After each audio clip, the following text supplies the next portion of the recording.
I was tripping balls pretty hard, man. So I decided to get on my bench grinder, and a piece of metal flew up and hit me right in the eye.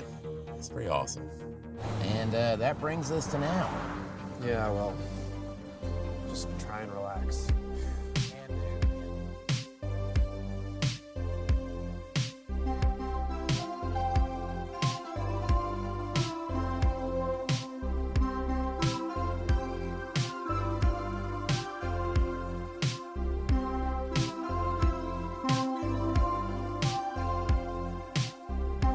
Hello and welcome to 2-0 for this Shite, the movie podcast that everyone's talking about, but no one seems to know. This week's show, we're going to be taking a bit of a deep dive into Hot Rod. I suppose it's fair to say, Lonely Island created movie from the early 2000s, starring Andy Samberg, Jorma Taccone, Bill Hader, Danny McBride, Isla Fisher. Imagine if I just kept listing out. Name like after the name. whole, yeah, The just whole kept cast. going on about that. Like, yeah. But yeah, there's a basic plot to it. Did you want to say what the plot is? I mean, Oh yeah, by the way, I'm Wayne and that's Hello, Laura. that's Laura, If you're new to the show, welcome. Yes, Oh. indeed. Yes. So yeah, we're discussing Hot Rod, which is my entire favourite film ever in the whole of the universe. Number one. Outstripping absolutely everything. Over The Godfather, all those trite old sort of like top of the list kind of films that But most the Godfather boring. isn't trite. You know the way people always go, oh yes, like, you know, fucking all these It's like Citizen Kane and all these I don't think anyone's stupid films yeah. that people think are wonderful. It's like Hot Rod is clear outright leader on the top of my number one films and all the rest. So yes, that'll give you some semblance of where I'm coming from when I'm talking about this film. Well, it's pure unadulterated love and Yeah. adoration. Yeah, but what's the plot to it? That's not that, like, you have to learn to be more succinct. No, It's brevity like, I is say to you, what's the plot? And you're like, oh, I kind of start shitting on fucking everything the else Orson bar. Welles' dead body. Like, Yeah. Yes, brevity is not my friend at all. yeah, So- it's a fucking just say the plot. We don't want your history. The plot is Andy Samberg is Rod, and he decides he's going to do a stunt to try and raise money for his sick stepdad. Yeah, There you go. I suppose that's pretty much the plot. Yeah, well, that that's- is the plot, isn't That's it? very succinctly the plot. Yeah, it was directed by, was it Akiva Schaffer directed it? Or was it Jorman? It's in my head. It's all three of them have done it all at I'm once. sure. Well, no, I think it was. It was Akiva I think it was Schaffer. Kiva. Yeah. Yeah, it was actually originally written by Pam Brady, who you Yes. might know from South Park, Yes. Hamlet Part 2. Oh yes, that and loads of well-known other- Hamlet part That's two. a brilliant film. That we should cover that, because that just seemed to come out and fucking disappear, and it's hilarious. Steve Coogan is in it. Yes. You can't even remember, can I you? know I do. Yes, it was the school production, wasn't it? I can't remember. Yes, you can't remember, you idiot. It was kind of a vested. They were just one season. Yeah, off basically of, the Lonely Island. SNL. Yeah, so I suppose give it a bit of backstory there. So you had the three guys. They were sort of they gone to film school. They were doing video shorts. They were sort of a kind of a comedy trio as such, and they'd been busy doing their video shorts and all the rest, and had come to the attention of Saturday Night Live, and they tried out for it and had managed to get onto it. So they were in their first season of Saturday Night Live, had done well. And they have Lauren Michaels and all the rest had this film vehicle that they wanted someone to do, and they kind of went, oh, why don't you guys do this? And being inexperienced and all the rest, they kind of went, yeah, sure, why not? Like, yeah, we can manage a film. And went ahead and did it, and didn't realise how much of an ordeal running a whole Hollywood film can be. But obviously handled it spectacularly, in my opinion. You're we were talking last week on one of the shows about Shelby Oaks and kind of Yeah. like first time directors and stuff. And well, I suppose in a way it wasn't. This isn't like a first time director because they were like doing digital shorts for SNL, and I suppose doing something like that on SNL weekly, it's like a crash course because I suppose it's a baptism of fire and it'll hone your skills. You're doing these like if you're doing it very every week, tight, like 1 minute 30 kind of segments, I suppose, really, where you have to pack a punch and be snappy and quick and edit, sort of. I think as well when they were on it was a good time because you had Kirsten Wiig, all that crowd. Will Ferrell, I think, was still on it. Yeah, obviously Bill Hader, Seth Meyers, all but of that it was, crowd. I think, what we consider one of the heyday, I suppose. I suppose SNL, that would have been our SNL, I suppose. Yeah, everyone has their SNL, I suppose. They're kind of their heyday. So for some people, it would have been way back in the day, Chevy Chase and all the rest. Yeah, we would have been slightly older, say, like, but when people talk about SNL, it's normally when they're in college. Yeah. Well, I suppose technically I was in college because I went back to it. You went back, as a mature student. But yeah, like when we would have been teenagers, I think it would have been Sandler and all those would have been there. But being in Ireland, it was very difficult to actually get SNL, But yeah, I suppose one of the reasons why we're covering it now, why we decided to rewatch it this week, was because we were after looking at Hamburger Hill last week and it left us so miserable that it was like, we haven't got to look at a fucking comedy. Yeah. And like, this is a film that, like, anytime I've been miserable in my life, you're just like, I'm just going to put on Hot Rod and stop you from fucking whinging. Like that time that you discovered you had AIDS. Yeah, but literally any time where I've been severely down in the dumps and all the rest, you're just like, oh my God, please God, will you just stop being such a miserable bitch? Here, just have a bar of chocolate and some popcorn and some Coke. There is the Coca-Cola, not the actual, the drug kind, and just sit down and watch Hot Rod. And it's better than any pills you could take. Yeah, there's something about it. It just, like, we were after seeing it, fucking Christ knows how many times. Millions and every time we look at it, it makes feel happy, and just there's nearly always something that you discover that's funny always, about. Like, I mean, we were actually only listening to the Lonely Island podcast, the Lonely Island and Seth Meyers podcast about it recently, and there's a few things where they were talking through it where we actually just discovered they're kind of like talking back on set pieces and all the rest. And they named a few things and they're like, Jesus, I never fucking caught that in the film. Like, one of them is, we'll get into it in more detail later on, but Will Arnett's character, they said, like, they cut to it and they're like, he's meant to be this jailbait. Yeah, it's barely legal, actually, the magazine, but it's like he's this vile character that's just like this creepy boyfriend. And just to hammer home how creepy he is, like, they cut to him taking a phone call and he's just sitting there reading Barely Legal, and we're like, Jesus, we never caught that one. It's just all these little things. But anyway, we'll start from the start, I suppose, really. And take it away. Yes. Amos Simpson, Bartholomew J. That sound weird. What? That just sounded like you're having a miniature stroke. Maybe I was having a stroke. Yeah. But yeah, it's like when it came out as well, it's fair to say it wasn't received well. No, it didn't. It's a very specific type of humor, I think. Yeah. And if you're not into that humor, you're going to think it's fucking dumb. Even other than that, no one saw it. Yeah. So you can't even say that people saw it and they didn't like it, because I think most people that did see it, it didn't get a big release at all. What they pushed it like Paramount. I think it was Paramount they were saying, wasn't it? Yeah, but can you remember being in any cinemas in Ireland? No. No. Yeah. But I do remember seeing the trailer for it.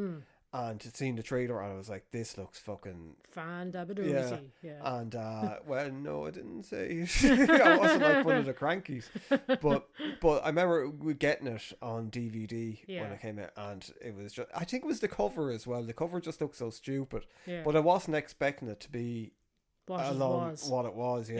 And because we obviously didn't know Andy Samberg or any of them at that stage. No, we didn't. We weren't overly familiar with them. Kind of our fondness for the Lonely Island kind of came probably after Hot Rod. God, really. It would have been a long time after Hot Rod. I think we got an album, I think, or an MP3s of the. Yeah, and then we started. Would have been Turtleneck and Chain and all that kind of thing. Yeah, and I think maybe what really got us into him was the whole thing with Michael Bolton. Oh God, yeah. Yeah, I think that Jack was Sparrow. So I think it was their second album. Yeah, possibly. Because I think their second album got a bigger push over in this side of the world anyway, and then we kind of became more aware of them. That's it. Like, I mean, we would have been aware, I suppose, of Samberg through Saturday Night Live and the digital shorts, but we didn't, I suppose he didn't actually realise, I suppose, that the Lonely Island were their own thing, and they actually had a whole other side gig as such outside of SNL. Yeah. But I suppose it's just the three guys. They were this sort of a trio that were sort of they grew up together. Like it's actually really nice to listen to their story. They went to school together, they grew up together, they went to film school more or less together, they rented shitty apartments together while they worked shitty jobs together, trying to break into I think showbiz. Popstar is probably loosely based on their Yes. own experiences, you know, Possibly, all right, yeah, which is another film that they made together. which also tanked. Yeah. And MacGruber, which also tanked, and then years later, people kind It of found got its audience years later, yeah. So they 'Cause, I mean, they Hot have Rod been is ahead. a cult hit. Yeah, It's a and cult hit. like they were saying themselves, I think it found its audience when it was on Netflix. yeah. I don't I don't know why it was probably bad marketing. Because it wasn't clear from the trailer. It made it look like, oh, this is like something like Jackass. That's the thing. It sort of it looked like there was going to be loads of stunts, and it wasn't about the stunts. It was about the lack of ability to do stunts, but not even in a funny way like Jackass or anything like But that. I think as well, it was kind of around the time when Jackass was starting to, you know, people were starting to go off that kind of thing. Get sick of the whole thing. So I don't suppose, know. yeah. I think there was a few different bits. It wasn't anything to do with them, but I think it was probably just promoted poorly, or kind of gave the false impression of it. Because by all, like, I mean, Anchorman was out at around the same time, and although then Anchorman didn't do well either, did it? No, again, it found Anchorman did an awful lot better than Hot Rod obviously did. But I think Anchorman was something that took a long time. It was like It when did, it was on but again, DVD. I think it was Anchorman benefited, I think, from sort of the initial kind of first flush of the internet where like memes started popping up and stuff like that. I don't think Hot Rod even But had that. it was a good while afterwards, I think, because I remember we saw Anchorman. It was like, oh, this is great, and it was like no one seems fucking seeing it. And no one was like really into it, and then Then all of a sudden everyone was quoting it. Yeah. Yeah, it kind of just exploded, and then I think probably Will Ferrell becoming more famous as well. People probably started going back looking at it and stuff. Yeah. Because like the people that were in it that went out, like Paul Rudd was a relative, not an unknown, but he wasn't like a star. Yeah, like the star it was that still he is sort now. of. Obviously, he'd been in Friends at that stage, but he still wasn't like Paul Rudd. As Yeah. such. You had, of course, Steve Carell as well, who was still. He was a big star, but he still wasn't Steve Carell of The Office at that stage, even like or even Steve Carell of The 40-Year-Old Virgin or anything like that. That's it. Like me, and they all went on to like be massive and stuff. Yeah. Like, I mean, he was in Bruce Almighty as well, and I remember getting sick laughing at that. I never put it together that it was him. Yeah. After we looked at that, and then it was like, oh my god, he was in that, because I don't really like Jim Carrey movies. Yeah. You see, that's again. Some of them, like the older ones. And again, I suppose that's something that the Lonely Island and Seth Meyers podcast hit upon as well a little bit, insofar as that people sort of expected this to be a Jim Carrey film. And it's not quite a Jim Carrey film. It's not like mad. It's not that kind of comedy, even though it is in that kind of wheelhouse. And I suppose that's probably why I like Hot Rod so much, is that is my kind of comedy. It's the stupid, physical, ridiculous. It's going back to the history of, I suppose, the likes of Airplane and all that, where it's just stupid gags, ridiculous fucking throwaway lines, stuff happening in the background. Ridiculous in jokes, all this kind of stuff. So it comes up for through the time. Jim It was Carrey, very up through different. this kind Like of a thing. it's nearly Monty Python. Like, you know, and that kind of humor just went. I think Adam Sandler films were big at around the time, and Scary Movie and the Wayans brothers were. So it was very. Not coarse. But there it was seemed very to be more broad humor. Yeah, or kind of like broad humor and family friendly humor. Yeah. And then this and Anchorman and stuff, it was nearly like anti-comedy. Yeah, remember it a was term that very I heard at the time. Quirky, I suppose, in it. Yeah. And that's the thing as well. I mean, if you look at everybody who was in it, like, I mean, you had the likes of, you had Will Arnett from Arrested Development, you had Chris Parnell, and like anything Chris Parnell is in, he's absolutely fucking hilarious. He's so droll. Like, I mean, Dr. Spaceman in 30 Rock, anytime he shows up in anything, even if he only has like a 30-second scene, he just steals the scene.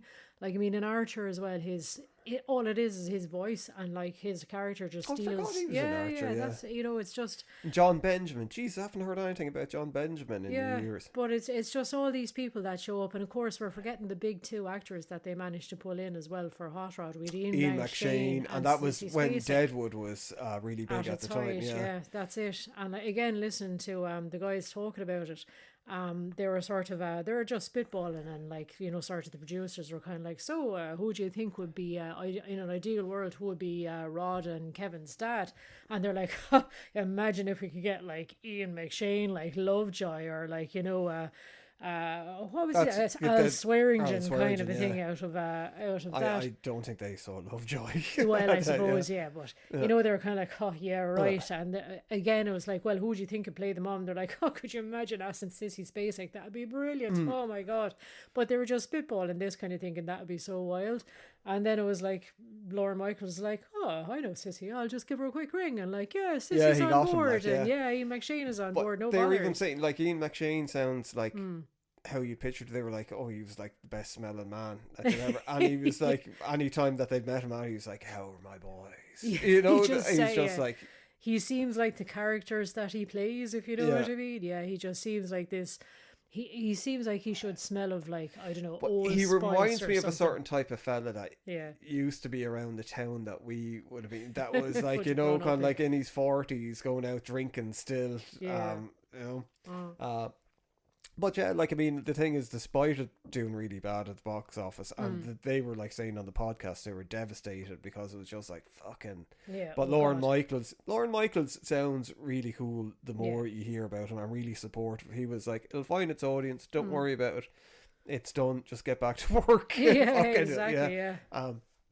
And it did, like, eventually, thanks to streaming, I think it found its audience. That's it. I mean, it was the likes of us where you kind of, you come across this and you're kind of like, oh my god, this is the funniest we thing really ever. pushed it to friends and stuff like. I remember, like, one of our friends, we showed it to him, and he was like, oh my god, it's the funniest thing. And then he showed it to his wife, and she just sat through the whole thing going, this is like the worst thing I've ever seen. This isn't funny. And now, like, fucking 20 years later, however long later, she loves it. Yeah. And she's getting their kids to look at it. This is it. I know it is very much a sort of a love it or hate it kind of thing. It's like either you get the humour or you're looking at it going, it was so new dumb. For the time, though. Yeah. It was, and like, I mean, Pam Brady does write weird shit. Yeah. She always does. And like, they took over from Pam Brady, so they rewrote the script. So I think a lot of some of the main weirdness things that she was after writing are still in it, but like I would imagine there was a lot of stuff taken out of it just because it's their film, like, so of course they're going to want to be putting stuff into it. It was kind of adding stuff on and all the rest.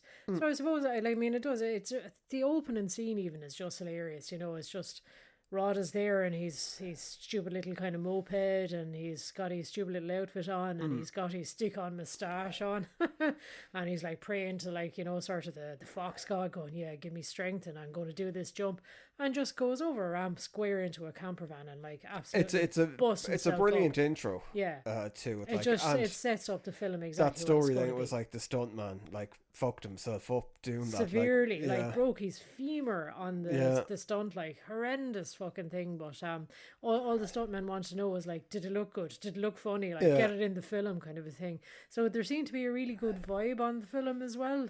Just kind of listening to the back I think you get that with some of the smaller movies where everyone is working with each other, and it's what I'd imagine they're nice guys. They come across as being nice guys. So I think if you're probably like that, it's not a James Cameron thing like on Aliens where they all fucking hated him over in England, you know, and the unions were against him because he was like, I want to make my film, and they were like, well, we're only working from 9 till 5. Yeah. He was like, we're fucking doing night shots. Like, yeah, this really was like the guy's kind of first feature and all the rest, and they were just as eager and enthusiastic to get things done, and it was very much a homemade kind of a feel from the start of it, even though they had buckets of money being thrown at them. But I mean, Jesus, where do you even start to describe some of like the scenes and the stunts? Well, we'll get on to scenes and the stunts throughout. Like, we're not going to like sit down and go through every single dish. I want. See, this is the thing I would evangelize to everybody about this. This is the one film that I'm that person that will just grab you by the arm and make you sit down and like fucking A Clockwork Orange into watching like this film. It's like, no, you have to watch this and you have to fucking like it because I said so. Well, it's the thing with it as well. It aged incredibly well. Yes. For something that seemed dated because it was like, I don't know, it didn't look, people weren't dressed like it was the 2000s and they didn't act like it was the 2000s. Yes, it seemed kind of like late 90s or even 70s. Yes, kind of Yeah. late 80s even. Yeah, kind the of a 80s, thing, yeah, because he's wearing It the was whole just the Kogan suburban thing, America yeah. kind of thing. But I yeah. think it's the whole thing where it's like he just hasn't grown up. He's still like Yeah, he's an still 8-year-old or a 10-year-old in his head. Yeah. But that kind of, I think, helped it. Yeah, it had Not- to his charm and kind of took it out of time as such. Yeah, because then you have someone like fucking what's his face, Will Arnett's character. He's like driving in a modern car and he's like part of the modern world and he's like scum. You know? Yeah. So you can nearly look at it like it's this kind of like nostalgic thing or kind of like childhood innocence Yeah. kind of holding together away from, you know? But it is. So it's 'cause, really like a fairy tale actually, isn't it? It kind of is, I suppose. It's this childhood group of friends trying to live out their childhood dream to save their dad, well, their stepdad, you know, and save the family and save his mom, the whole family together, kind of a thing, I suppose. Yeah. But like, I mean, let's say it's like there's so many iconic moments in it if you're a fan of it. And like, I mean, it is actually shot incredibly well. Oh, it is. It's fantastic. There's like, I mean, the thing is, if you're familiar with any of the digital shorts or the videos that they've done, say outside of the movies, I think they're nearly like Edgar Wright in that they have a keen understanding of cinema and movies, and they're able to replicate stuff. Oh yeah, really, very high end stuff, yeah. and they're able to subvert it very easily as well. Yeah. Like, I mean, one of their first digital shorts would have been Lazy Sunday, and that's a huge hit. And I think it's one of the first things that took off on YouTube as well. YouTube was just coming up. When that happened. I think that probably helped them as well. They were very much of the time. Yeah. With it, or they were very kind of like they were in the right time or right at the right place at the right time with it, and people could get their see their stuff. But with the film as well, like the editing is mental in some of it, like the whole Cool Beans thing. Yeah, and they were saying that was like Akiva wanted to take that out. I think because he was like, this is fucking stupid. This it doesn't is not actually working. Yeah, and they fucked off. Andy Samberg and Jorma Taccone went off and they edited that together. Wasn't it? That's what it was. Yeah. So it's just stuff like that was editing, just, and it's not even jarring because the whole film is so weird. Another film, if you saw that, you'd be just like, oh my god, what is going on? We were talking about Shelby Oaks, and one of the big criticisms for it was that it starts off the first 20 minutes, it's done like a found footage movie, and then it goes into an actual horror movie, and people were like, it should be fucking like all done the same, and it's like, why the fuck should it be all done this? Should be fun. So it's, you know, like you kind of go, oh well, so you can understand how morons back then they'd see something like that and they'd be like, oh my god, this not film do, you know? Yeah. But it is, I suppose it demonstrates a deep understanding of like cinematic language, TV language, MTV edit and all the rest, and just being able to sort of write what's funny. Because I mean, I think at the time as well, they got involved in writing a lot of the MTV, the VMA awards and all that kind of stuff, the comedy sketches, and like they were very big at the time. Well, that's remember Will Ferrell was doing like the architect in from The Matrix kind of thing. It was Ben Stiller was like it was Ben Stiller, wasn't it? He did Tom Cruise, and Stuntman, yeah. All of those things, so they would have been kind of helping out with all of that. They would have been helping shoot that, so that would have been huge budget for that. But kind of Zoolander as well, wasn't Zoolander VH1? Yep, it was. Yeah. So, but sorry, that was just. But that's what I'm saying. They have a very keen understanding of cinematic language and all the rest. So they, But that's the creativity kind of like throughout it. But it all comes together with one of my favorite scenes in the whole entire history of the universe, which we'll talk about as well.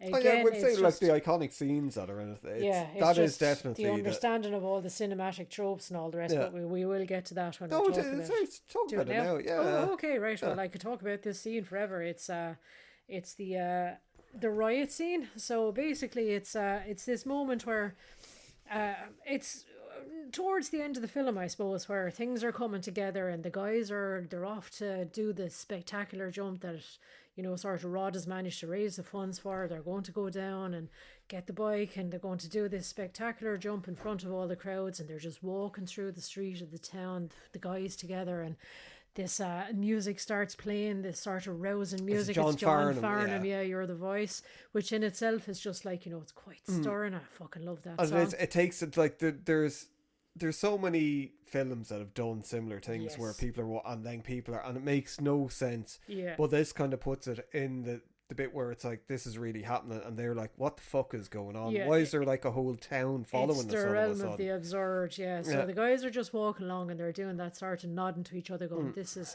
yeah, this is we're finally here." And then sort of the townsfolk start walking along behind them, falling in line, and it's this sort of triumphant moment. They're kind of like, And they start "Okay, singing it's when it kinda gets to the cool, chorus. but we keep Yeah. going with it," and then they all join in, as you said, Yeah.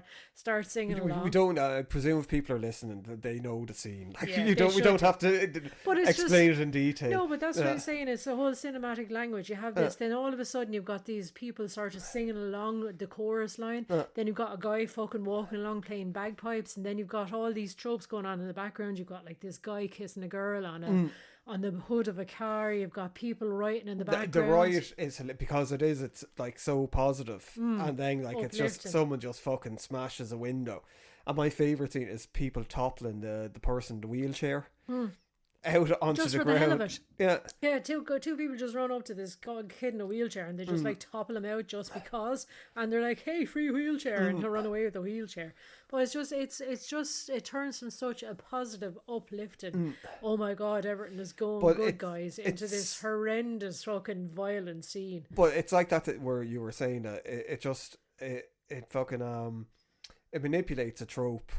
So you're kind of like, oh yeah, and then it kind of like it just goes fucking off to the side Totally, with it. exactly. That's And it. I think that's with a lot of the stunts going wrong. Yeah. That's where it's because like this guy shouldn't be doing stunts. Like Not at all. he's an idiot. yeah, And he's on his little kind of pedal powered motorbike yeah. throughout it. And it's like the stunts for me are some of my favorite kind Yeah. of points. And I think there was somebody like the montage where it's like him on fire at the children's party. See, it reminds me so much of the scene in Will Ferrell when he falls into the swimming pool in Old School, isn't Yeah. it? Yeah, it's these kind of things. It's like it subverts everything, where it's just like, oh my It's- god, everything goes horribly Yeah, it's wrong. people acting the drunken or the dickheads in front of kids. Yeah, that it's he's doing stunts because at it's so kids' inappropriate. parties, Yeah, It's like with the Dan band who are in Yeah. this as well. In fucking Old School yeah. when they're doing like Total Eclipse of the Heart and they're kind of like, I need you fucking now more, and people are like, What? no, Yeah. yeah. So it is that kind of weird kind of break in reality yeah. that it does so well, like with loads of the different scenes throughout the whole thing with it.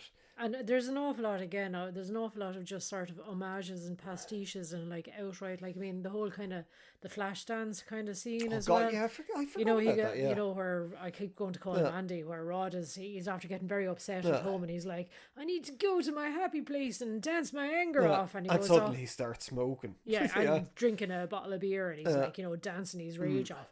And he's doing his dance out in the middle of nowhere, and like very Muppet-esque as well. That's what I Yeah. keep commenting on. It's like the movement is just hilarious looking at it. Well, And even then- what we talked about his movement, it's a thing we do quite a lot where it's like he gets upset with them and he just does that run. Leave me alone. The run, it's the arms kind of moving when the body it's the is running straight. with sort of the arm back, and it's like, it's that sort of scary movie run where Anna Faris does as well. It's like, no, with the arms flapping. But sorry, you were saying about the dance. Yeah, but the dancing, it's all very cool at the start. It's this real sort of atmospheric forest clearing, and he's like dancing around all cool and very athletic, and then all of a sudden he just trips over a branch And it's and like what does the there's- longest fall And that's what they in said cinema history. to describe it in the script, wasn't it? Was Yeah. like he does the longest fall in cinema history. Yeah, And, and they it's did it. just It he took 2 keeps days just to shoot. falling down the mountainside just over and over for longer than you expect. And you can see as well, it's that kind of Family Guy thing where like it goes for much longer than you expect. It's like, where like Peter has a fight with the chicken kind of a thing in Family Guy, and it's just it's Rod just falls and falls and falls, and then the camera pans back out to like an open mountainside, and all you can hear is this distant scream of him still falling, and it goes back in and he's still fucking falling. And sort of it just comes to the end of the mountain, and he stands up and he's like, Jesus fucking Christ, that was horrendous, and just walks away from it. Like It's like we mentioned the Dan band there Yeah. as well, and like that's one of the things that makes the film as well is the soundtrack, yes, because it's all these like throwback 80s. Now there was a lot of the songs in it, I thought they were piss take songs. I didn't think that they were actual 80s songs. Yes. And I think there's 6 songs off a Europe album that the Yeah. Final Countdown was on. Wasn't it in the podcast they were saying that they wanted to get the whole album? What they were doing was they were actually listening to that particular album a lot while they were making the film, and the idea came up. They were kind of like, why, instead of actually getting a soundtrack to the film, why not have a soundtrack ready made and try and actually include all the songs off the album on the film? So they just, there you go, there's just the soundtrack is already made, and we're just making the film to the soundtrack.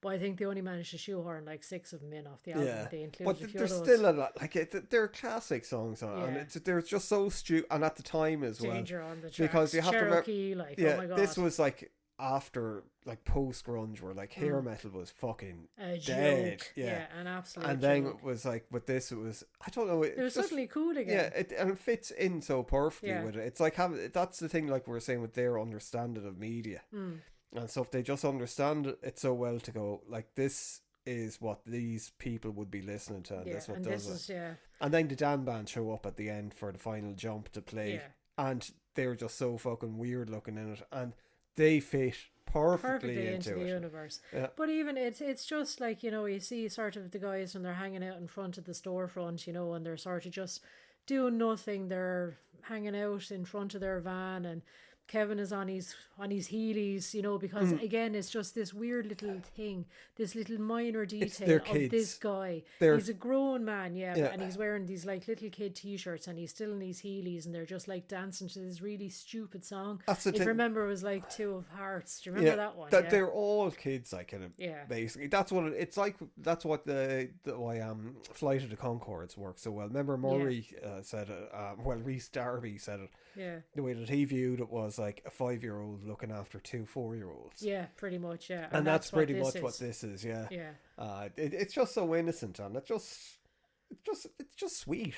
Yeah. And like we were talking about the actors, and like, I mean, obviously the lads from Lonely Island are all brilliant in it, but Danny McBride is fucking. He just Danny McBride's himself in this. This is very 'Cause early on in his career. I think this is like his second thing. It was after the Foot Fist Way. Because he's a bit of a piece of shit in it. Like, he plays a lot of time where he's like a likable piece of shit. Yeah. But like, the bit where they crash into the guy's fucking some other guy's camper van, and your man comes out going, "Oh my god, what have you done to my camper van?" Yeah. And Danny And he McBride beats just the shit out of him. rages. Yeah, he's like, "I go to church on a Sunday." And don't apparently you a lot of get that my was demons ad-libbed out?" as well. Yeah. But even just, I think there's just something about where he's just always got that asshole look about him, and he acts like an ass. It's like, what was it, Kenny Powers? Yes, that's the quintessential kind of like, it's the guy with the mullet and the sort of the cut off shorts. That's just always, I suppose, just never doing the full correct thing he should be doing, kind of a thing. There's always just something.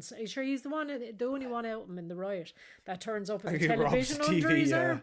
I was like, geez, guys, I was honestly worried for ourselves there at one stage. You just don't know how these things turn out. And they're all just standing there looking at him with the telly under his arm, just kind of like, and they don't really say anything about it. They just kind of don't acknowledge it. Bill Hader, fantastic. Bill Hader is fantastic in everything that he does. Isla Fisher is really good in it as well. She basically plays the straight man in it, and she kind of you don't really see her cracking at any apart from when he vomits on her. Yeah, you can see her that she's just kind of like trying to hold the straight face, and she's meant to be fucking nuts. Anyway, in real life, you remember that we saw clips of Sacha Baron Cohen like being embarrassed by her that she was like fucking hammered, and he was like trying to calm her down.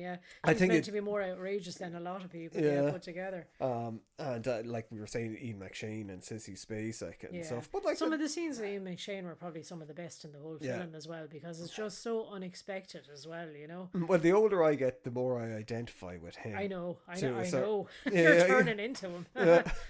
Your favourite thing is to look out the window. It is that look out the window. It's just like yeah.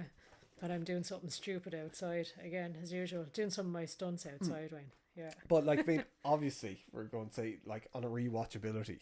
Oh Jesus, I would watch this like once a week. Well, we've seen it probably 100 times at least. Yeah. So like, I mean, obviously it's rewatchable. Yes. But if it was remade today, who would you put? Could you remake it? I don't think it'd work with anyone else, would it? No, you'd have to remake it with the same cast, just 20 years older. I can't actually think of anyone else. I can't think of anyone nowadays who'd be able to pull it off. And you know, the thing is, because it did so bad at the time, and I don't think that they've probably made money off it, like since, you know, where like it might have found its audience, but like it'll be on like streaming, so people aren't like buying DVDs or fucking merch to it. Yeah. Whereas like with MacGruber, I think like they had a hard fight with MacGruber because MacGruber tanked as well when it came out, and that should have done really well because it was a really popular sketch. That was another fucking hysterical film that nobody I knew liked, and I was like, oh my god, why don't you like this? And they're like, it's fucking stupid. But he's like, walking around with celery up his arse. Yeah, but MacGruber is just such a horrible character. He's like so unlikable. But again, that's the thing. You just identify so much of them because I've actually seen you taking down someone's details in a notepad because you held so much of a grudge against him. I did that scene and that when they're flicking through it, like, and then it's like each page it's getting more bizarre, and then it's like him shitting down on top of the car. That just looks like your notepad. But like they got Jesus, maybe 10 years later they got the TV series off the ground, and now I think they're doing part 2. So they're, you know. And again, from, you know, spin off from a sketch on Saturday Night Live. And again, Will Forte is such an amazing actor. You know, he's another one like that. Is again, he would have been of our era kind of a thing. He got nominated for like serious like acting awards, didn't he? Like Oscars and like Grammys or whatever. Like for, I seem to remember he did a couple of black and white. I think he did some film in Ireland. Sure, didn't he do that series? The podcasty, it was on Netflix. I can't remember. We watched it all right, but I can't remember the name of it. But he also did. Remember, there was that Irish horror film as well. He did do a lot in Ireland, actually. Yeah, I can't remember the fucking name of that. It was actually really good, but it just reminded me of there's a Northern Irish thrash metal band called Gamma Bomb, and they have a song called The Backwards Bible.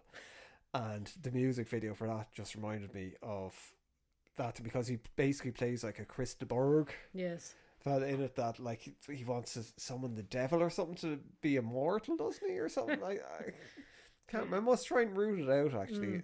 Look at it again. Definitely. But yes. Back to Hot Rod then, I suppose.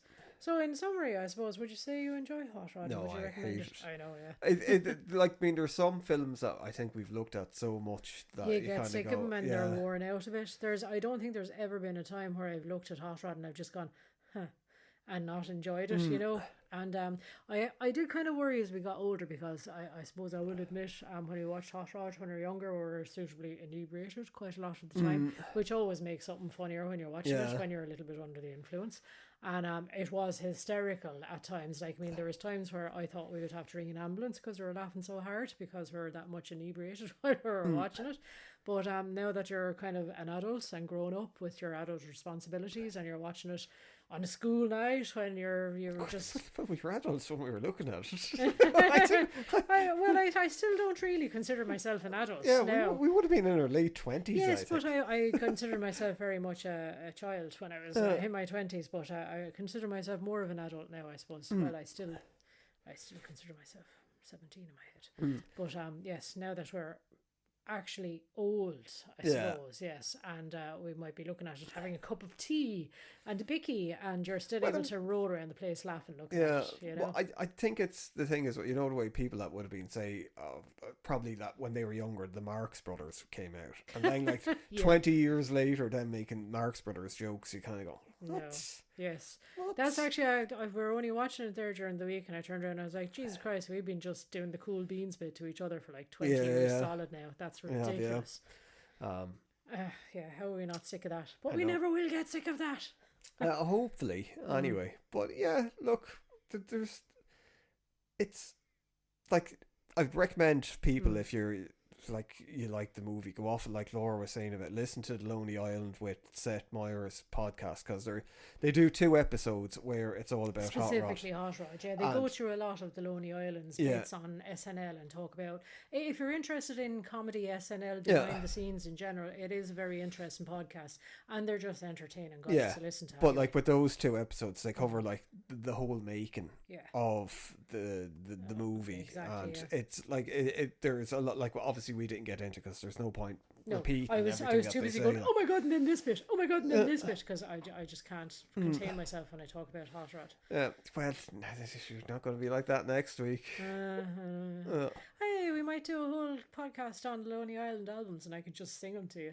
No. No. Yeah. No, No, maybe not. I think because quite like we had to have this to counter Hamburger Hill, we're going Yes. to have something to counter this for Yes, next to counter week. my unbridled enthusiasm. Yeah. Yeah, something that I absolutely hate next week. So Yeah. Transformers. film. Schindler's List. Yeah. Yes. Oh Oh yeah. no, you were cheering when you were watching that. What Transformers? Yes. Yeah, right. Yeah. Yeah.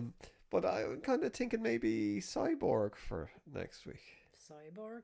Yeah. Yeah. Yes. But yeah, look, if you made it this far, thank you very much for listening. Probably should do this at the start of the episode because I'd imagine there's more people listening at the start than the end. Yeah, a lot of people are just like, "Fuck this shit." I'm turning this. But off. like, if you've listened this far, give us an L review, leave a comment, a nice comment, not kind of, "Hey, fuck you," and the horse you rode into town on, you, and his horse too. you fuck. Yes. Nothing like that. It's something nice and positive. Have fun being married to Satan. What? It's a quote from the film. Was that in Hot Rod? Yeah. I don't remember that. Yes. Oh, he gets mad and storms off. Have fun being married to Satan. Oh, right, yeah. Yes. Yes, I do. But yeah, look, that's it. Goodbye.